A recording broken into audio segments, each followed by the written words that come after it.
crear resistencia en tu vida.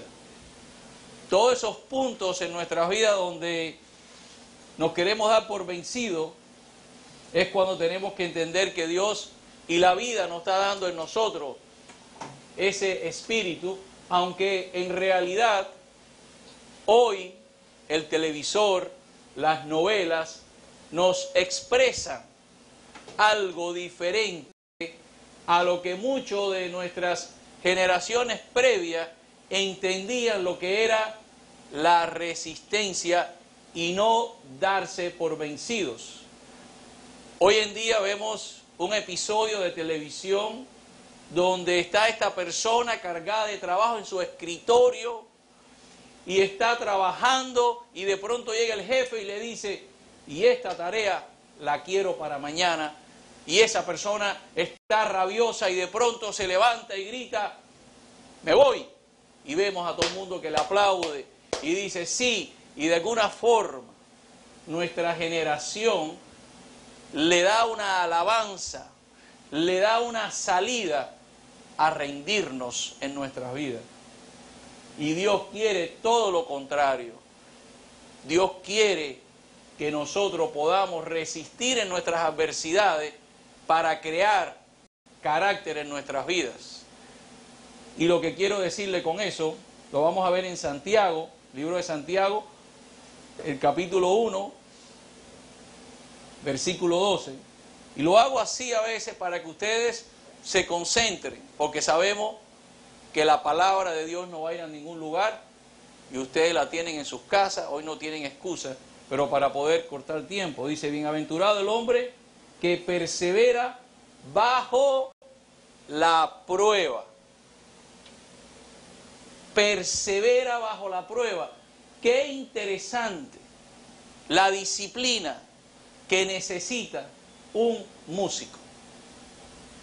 ¿Quién de nosotros en nuestras vidas no quiso tocar un instrumento? Pero nos dimos por vencidos, porque la prueba es fuerte. ¿Cuántos de nosotros tuvimos ambición de hacer algo en nuestras vidas y nos hemos dado por vencidos? Y hoy que tú quieres recuperar esas áreas en tu vida, no te das cuenta que simplemente estás reproduciendo algo que tú no has fortalecido en tu vida, que se llama perseverar, resistir bajo las condiciones que todo el mundo está listo para darse por vencido. Y los quería animar porque la prueba que viene sobre ustedes viene sobre todos nosotros. Y tenemos que aprender entonces a integrar todas esas áreas que hemos estado hablando en nuestra vida para poder ir al próximo paso y no darnos por vencido. Porque una vez que ha sido aprobado, recibirá la corona de la vida que el Señor ha prometido a los que le aman. Y esa debe ser nuestra mira. Nuestra mira no es en el trabajo que estamos pasando o la resistencia que tenemos, sino nuestra mira es en que nosotros pasemos esa prueba que ha sobrevenido sobre nosotros. Y por eso la palabra nos enseña que nuestro gozo sea el Señor. Porque nada que viene sobre nosotros es para siempre. Y que no tengamos actitudes de darnos por vencidos. Y damos un pasito y queremos entonces tener victoria inmediatamente, y no es así. Cuando nosotros practicamos perseverancia en nuestra vida, es como el atleta que dice, cuando va corriendo y su corazón se le quiere salir de su pecho y quiere salir, dice, mi cuerpo no da más, pero dice, voy a terminar mi meta. Y en nuestras vidas, en la meta que tú hayas escogido, quiero que sepa que las pruebas son normales, pero tenemos que perseverar. Y eso quería animarle. Hoy yo quiero hacer un ejercicio mental con cada uno de nosotros y quiero retarlos Porque para que haya en nuestras vidas cambios buenos, tenemos que destruir murallas. Pero todas estas palabras a veces se convierten en un reto en nuestras vidas.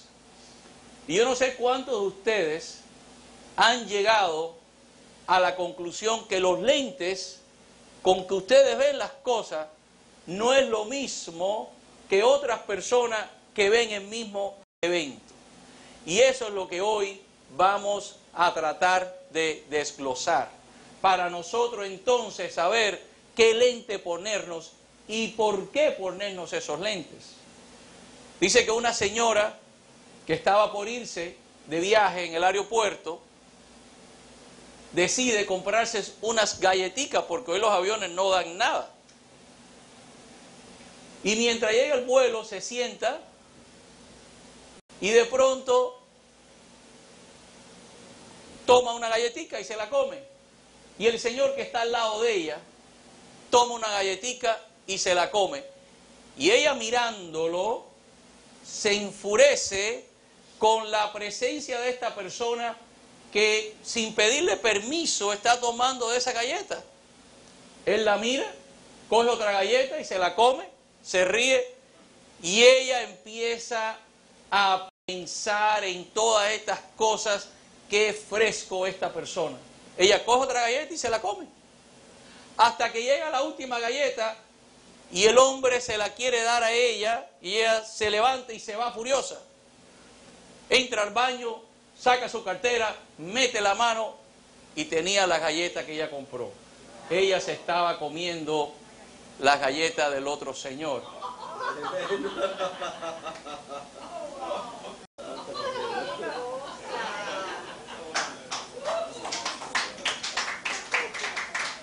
Eso se llama un paradigma. Y si nosotros no entendemos los paradigmas de la vida, es difícil que podamos conquistar. Es difícil de que Dios nos transforme, porque esos paradigmas que nosotros tenemos en nuestras vidas y cómo vemos las cosas es lo que van a decidir nuestra perseverancia, es lo que va a proceder a nuestro cometido, esos paradigmas en nuestras vidas. ¿Cómo vemos las cosas? Dice que llega a un zoológico, un gorila, el más bravo de todo, y todo el mundo llega al zoológico para ver este gorila, y de pronto todo el mundo haciendo bulla y no sale el gorila de la cueva, y haciendo bulla, y después de una hora el gorila sale furioso, se da en el pecho, va hacia la reja, la abre y empieza a correr atrás de las personas, y las personas corriendo por su vida, y un señor cojo arrastrando su pierna, y un policía allá a lo lejos que lo ve le dice, el cojo, y el cojo lo mira y dice, deja que el gorila haga su decisión.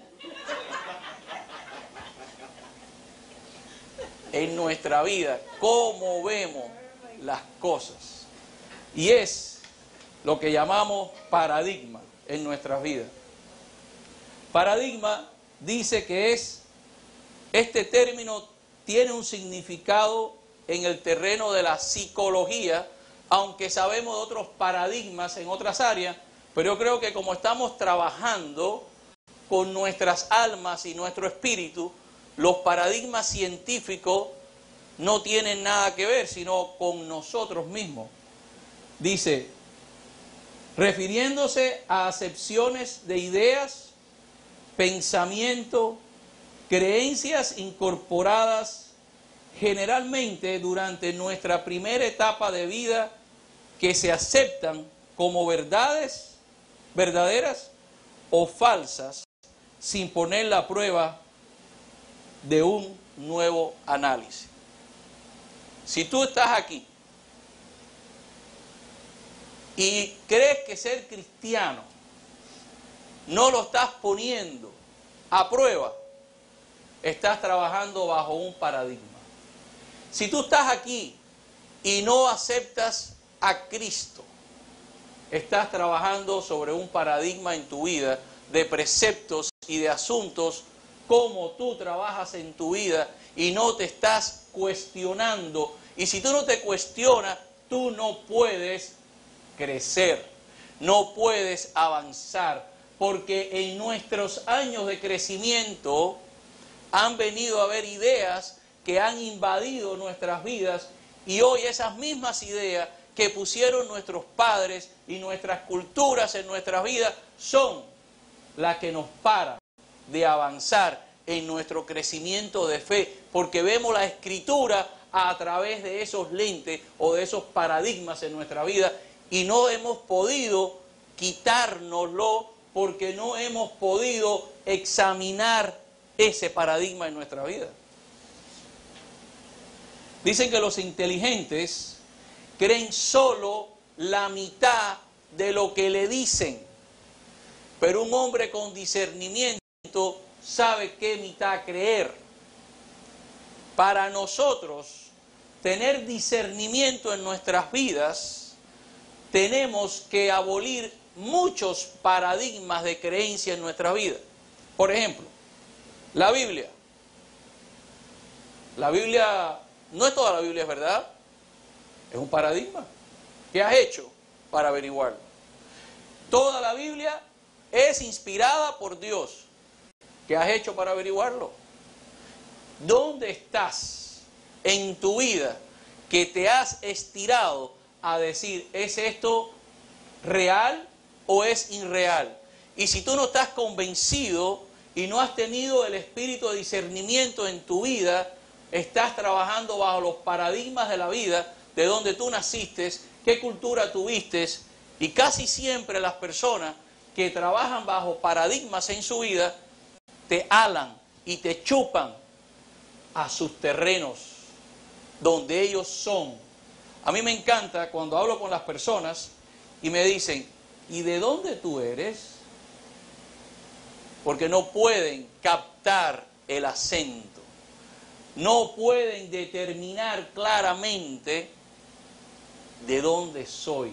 Porque yo entiendo lo que dice la Escritura, dice que mi nacionalidad está en los cielos, de donde también estoy esperando a mi Señor.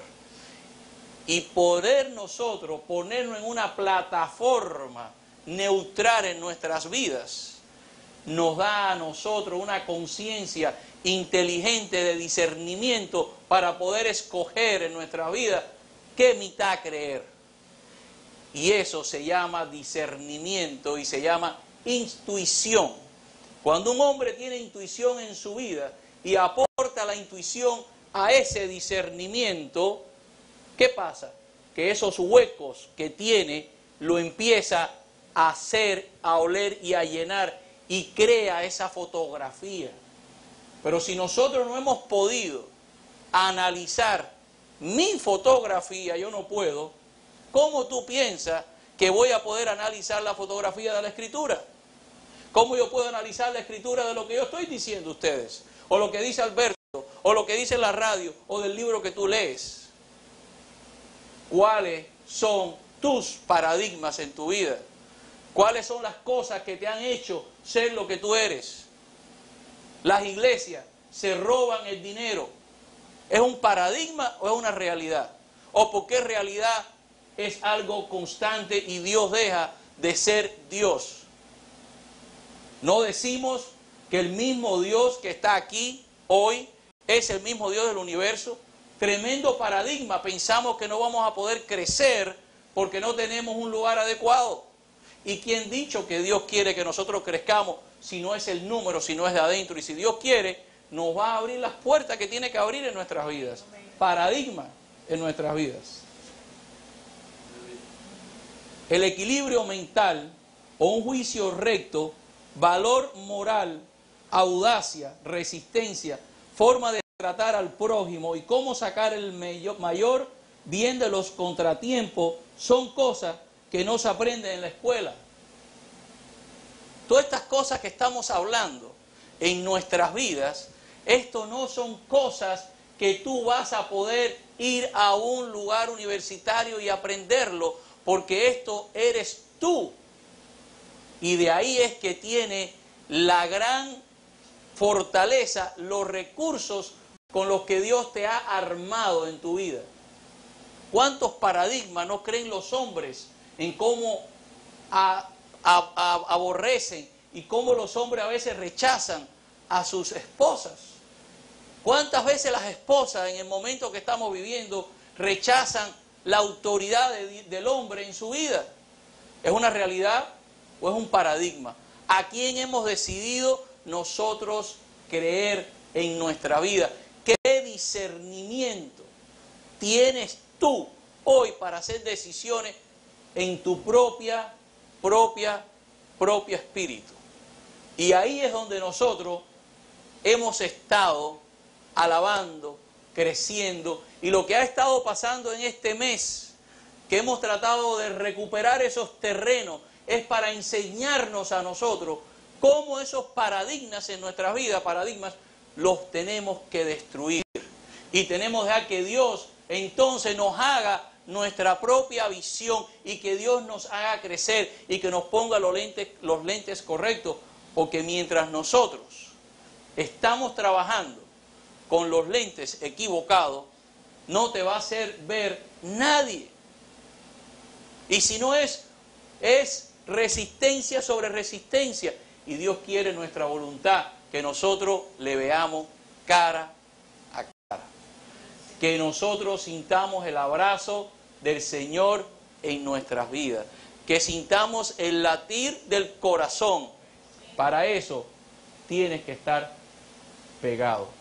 Pero si tu paradigma es los ojos del actor, de qué color son, o si tu paradigma es cómo luce la carne y no te das cuenta que Dios es más grande que eso, tienes que resolver esos paradigmas en tu vida.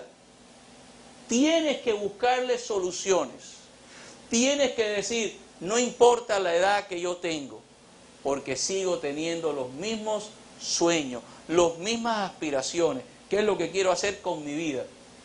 Y quizás no te has dado cuenta de que esas experiencias que tú has ido creciendo, no le has dado a Dios el derecho y decirle, Dios, dame unos lentes nuevos, enséñame a averiguar, enséñame a escudriñar, enséñame a leer, enséñame a preguntar.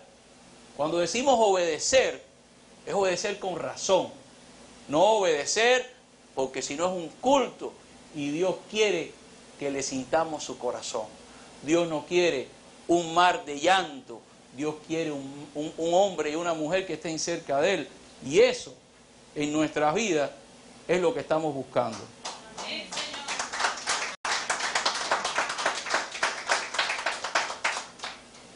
A veces tenemos miedo a hacernos preguntas, tenemos miedo a trabajar con nuestros paradigmas, porque en nuestras vidas eso quiere decir que nos destruye quiénes nosotros somos y tenemos miedo de perder nuestra identidad en nuestras vidas.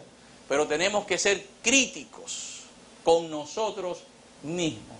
Dice, el espíritu crítico es la gran conquista de la edad moderna.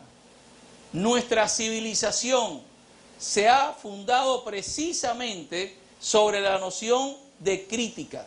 Nada hay sagrado o intocable para el pensamiento, excepto la libertad de pensar. Sin crítica, es decir, sin rigor y sin experimentación, no hay ciencia, sin ella tampoco hay arte ni literatura, inclusive diría que sin ella no hay una sociedad sana. ¿Cuántas cosas en nuestras vidas nosotros tenemos que cuestionar? El asunto es si tenemos el manual correcto y si nosotros hemos hecho el trabajo suficiente para decir, estoy convencido que es el manual. Y ahí es donde tenemos que trabajar con nuestros paradigmas y nuestros pensamientos.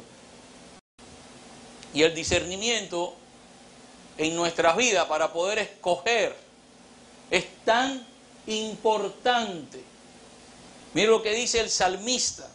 En el Salmo 119 dice, tengo más discernimiento que todos mis maestros.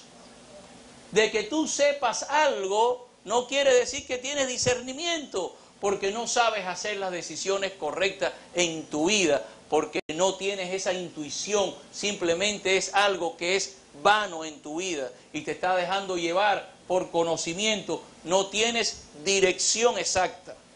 Dice, porque tus testimonios son mi meditación. ¿Los testimonios de quién? Dice el 119, 100. Entiendo más que los ancianos, porque tus preceptos he guardado. De todo mal camino he refrenado mis pies para guardar tu palabra. Qué interesante el lente, porque este salmista nos escribe que él tenía discernimiento en su vida. Porque el discernimiento comienza con Dios. Comienza con nuestro convencimiento de poder entender, como decía Alberto, que vemos a Dios todos los días. Claro, la creación, cuando le preguntaron a Pablo y dijeron, ¿dónde está Dios? Y se sale afuera, ahí está Dios, porque nuestra creación dice que habla de nuestro Creador. Mira lo que le dice Filipenses, dice, y esto pido en oración, que vuestro amor abunde aún más y más en conocimiento verdadero y en todo discernimiento. Para discernir en nuestras vidas es muy importante, y de todo lo que hemos hablado en esta semana, esto es el extracto, que nosotros podamos entender esos paradigmas en nuestra vida que tenemos que cortar, porque no nos dan los resultados necesarios. Y tenemos que aprender a aprender en nuestras vidas. Para eso hace falta todo lo que hemos hablado, hace falta carácter, hace falta humildad, hace falta sencillez, hace falta resistencia, hace falta todas las áreas en nuestras vidas. Porque Dios quiere que nosotros mejoremos, y para mejorar hace falta cambio. Y tenemos que cambiar, no podemos ser iguales, y para eso tenemos que entender nuestros paradigmas en nuestras vidas. Un área que quiero hablar con ustedes, que es tan importante para todas estas cosas, y es lo que ustedes han hecho y me han sido ejemplo a mí, y es escuchar. Poder escuchar. Es tan importante en nuestras vidas, porque escuchar es tan diferente de oír. Oír y escuchar son dos modalidades totalmente diferentes. Como el padre que le dice al niño, siéntate, no, y se sienta, lo coge el padre y lo sienta en el asiento, siéntate. Dice el niño, sí, pero por dentro estoy parado. Porque oír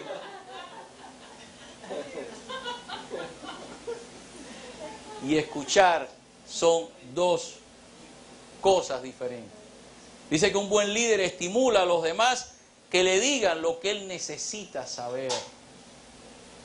Qué importante, si Dios nos manda a nosotros a trabajar con personas, que nosotros podamos estimular a esas personas a que nos digan lo que nosotros necesitamos saber, no lo que quiero oír. Dice que un líder, un hombre, toca el corazón antes de estrechar la mano. Eso hace falta en nuestras vidas, discernimiento. Hace falta un espíritu de Dios para poder sentarte y escuchar a alguien. Mejorando nuestro hábito de escuchar, tenemos que cambiar nuestra agenda. Muchas veces queremos ser no queremos cambiar nuestro hábito rápido de vivir, y tenemos a veces que sentarnos y escuchar a alguien que quiera compartir con nosotros algo importante en su vida. Quizá alguien que me diga, me mudé finalmente, y me estaban contando esta mañana, qué bueno que esa persona tiene ese deseo de poder compartir de su vida en algo que es importante en su vida. Tenemos que cambiar nuestras agendas. Cuán importante es para los jóvenes que están con nosotros que aprendamos a escucharlos, no a oírlos, pero cuando se sientan lo que queremos es predicarles. Cuando se sientan lo que queremos es darles nuestros paradigmas a ellos. Y dicen, no entiendo, porque le estás hablando con tus paradigmas, le estás hablando con tus creencias. Pero qué diferente cuando un hombre de sabiduría tiene al Señor en su vida y habla con esa persona, y esa persona se le ilumina todo y se prende como un arbolito de Navidad, porque esa persona está buscando a Dios, porque Dios es el único que nos conoce a nosotros de verdad. Y nosotros tenemos que cambiar nuestras agendas. Conoce a la gente en su ambiente. Para poder escuchar, tenemos que ir donde está la persona. No podemos decirle que venga donde estamos nosotros. Tú no le puedes pedir a tu esposa que venga a tu territorio. Ve de ella. Tienes que entenderla, tienes que leer, tienes que buscar, tienes que escudriñar los sentimientos de ella, qué es lo que le está pasando con nuestros hijos, con nuestras relaciones. Tenemos que ir a los terrenos de ellos. Y eso es otra característica de un líder, de alguien que ha decidido trabajar con su vida y que haya crecimiento. Poder escuchar entre las líneas. Dice que había un presidente, Theodore Roosevelt, que estaba cansado de saludar a personas, ¿cómo estaba? Bien, pero nadie le prestaba atención. Nadie. Porque en ese momento todo el mundo nervioso. Y dice él, empezó a decir, maté a mi suegra, maté a mi suegra, maté a mi suegra, maté a mi suegra. Nadie lo oía. Hasta que el guardia que estaba con él se le acerca y le dice, seguro que lo merecía, no se preocupe. Porque no sabemos escuchar. Solamente escuchamos y mientras escuchamos estamos haciendo nuestras líneas de cosas. Tengo que lavar, tengo que llevar el carro, tengo que ir aquí. Y estamos en un trance donde estamos sentados pero estamos de pies. Estamos oyendo pero no estamos haciendo el ejercicio mental necesario. Porque ese paradigma de que tenemos poco tiempo en la vida. Tú tienes los mismos 60 minutos en una hora que tengo yo. Tú tienes los mismos 60 segundos en un minuto que tengo yo. Y el que está al lado tuyo tiene los mismos que tú también. Poder entender esos paradigmas en nuestra vida cambia entonces nuestro enfoque. Entonces decimos, fulano, wow, pregúntate, ¿qué paradigma estás creyendo tú? Queríamos quizás cerrar con este verso que está en Jeremías 29:11. Porque dice así, dice, porque yo sé los planes que tengo para vosotros, declara el Señor. Porque yo sé los planes que tengo para ti. Porque yo sé los planes que tengo para Alberto. Porque yo sé los planes que tengo para Margarita. Yo sé los planes que tengo para Rita, para Abelardo. Pon tu nombre. Dios es personal. Dios no le habla a grupos. Solamente nosotros somos los que le hablamos a grupos. Dios te habla a ti personalmente. Planes de bienestar y no de calamidad, para daros un fruto y una esperanza. Dice, me invocas y vendrás a rogarme, yo te escucharé. Por eso cuando Dios viene a nosotros, viene a nuestro terreno. Dice, me buscarás y me encontrarás cuando me busque de todo corazón. Y dice Dios, me dejaré hallar de vosotros. ¿Ustedes piensan que Dios no sabe dónde nosotros estamos? Nosotros somos los que no sabemos dónde está Dios. Y es un paradigma en nuestra vida tremenda. Por eso me dejaré hallar. Dios no está fuera de tu vida. Dios está a tu lado. Cuando lo buscamos, Él se va a dejar hallar. Declara el Señor, dice, y restauraré vuestro bienestar y os reuniré de todas las naciones y de todos los lugares a donde os expulsé. Una promesa para su pueblo, que hoy nosotros somos su pueblo. Y yo pienso que eso es uno de los actos de fe en nuestras vidas, que tiene que ser eso que nos mantiene en esos momentos donde la vida nos quiere rendir, cuando ya tú no quieres un poquito más, que entienda que Dios está a tu lado y Dios va a dejar que tú lo halles, porque no se ha ido de ahí. Amén.